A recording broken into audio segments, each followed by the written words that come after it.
আগামী মে মাসের মধ্যে নির্বাচন কমিশনের নিবন্ধনের জন্য প্রয়োজনীয় শর্ত পূরণ করতে চায় জাতীয় নাগরিক পার্টি এনসিপি।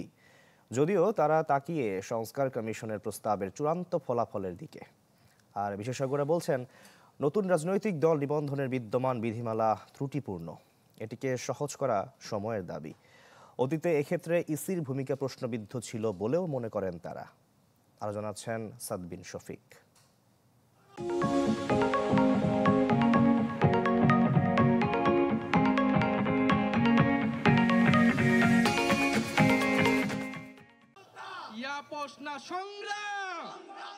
নতুন রাজনৈতিক দল হিসেবে যাত্রা শুরু করেছে জাতীয় নাগরিক পার্টি বা এনসিপি।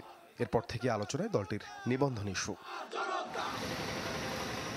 গণপ্রতিনিধিত্ব অধ্যাদেশ বা আরপি অনুযায়ী জাতীয় নির্বাচনে অংশ নিতে যে কোনো রাজনৈতিক দলকে নিবন্ধন পেতে হবে ইসি থেকে। এজন্য রয়েছে ৩টি শর্তের অন্তত একটি পূরণের বাধ্যবাধকতা। বিষয়টি নিয়ে কথা হয় নির্বাচন বিশেষজ্ঞ ডক্টর আব্দুল আলিমের সাথে। তার মতে, অতীতে এই ইস্যুতে প্রশ্নবিদ্ধ ছিল ইসির ভূমিকা।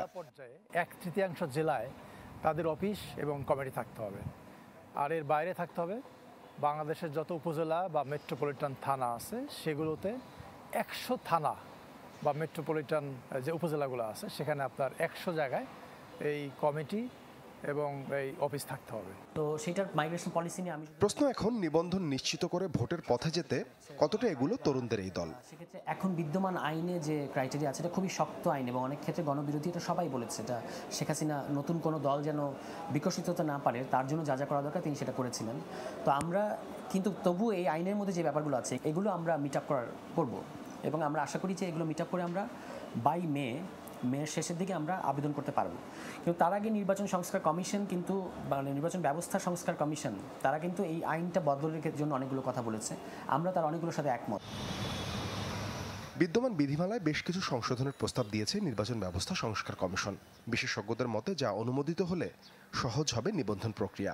পাশাপাশি বন্ধ করতে হবে শর্ত পূরণে অবৈধ অর্থের লেনদেনের সুযোগ। 1/3 জেলায় অথবা 100 উপজেলা এটাকে অনেকটা কমিয়ে ফেলা দরকার, অর্থাৎ এটাকে সহজ করার কথা বলেছি আমরা, যাতে করে যারা প্রমিজিং লিডার আছে বাংলাদেশে এই ধরনের লোক যাতে পলিটিক্সে আসতে পারে, এই একটা জিনিস।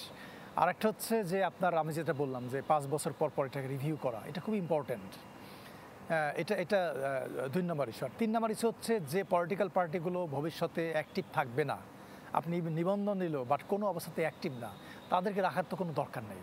আমি যদি একটা এলাকায় 200 সদস্যকে প্রাইমারি সদস্য হিসাবে দেখাই, তাহলে আমাদের দেশে ডেফিনেটলি কোনো না কোনো উপায়ে অর্থের প্রয়োগে এই সদস্যপদ নিয়ে যাওয়া যায়। এটা কিন্তু প্রথম থেকেই দেখা গেল যে নির্বাচন করতে গেলে রাজনৈতিক দলগুলির অর্থের প্রয়োগ করতে হচ্ছে। কিছুটা সময় দিয়ে করা উচিত যাতে বোঝা যায় যে এরা কি ধরনের রাজনৈতিক দল হবে যার আদর্শে অনুপ্রাণিত হয়ে দেশের লোক তাদের সমর্থন করবে।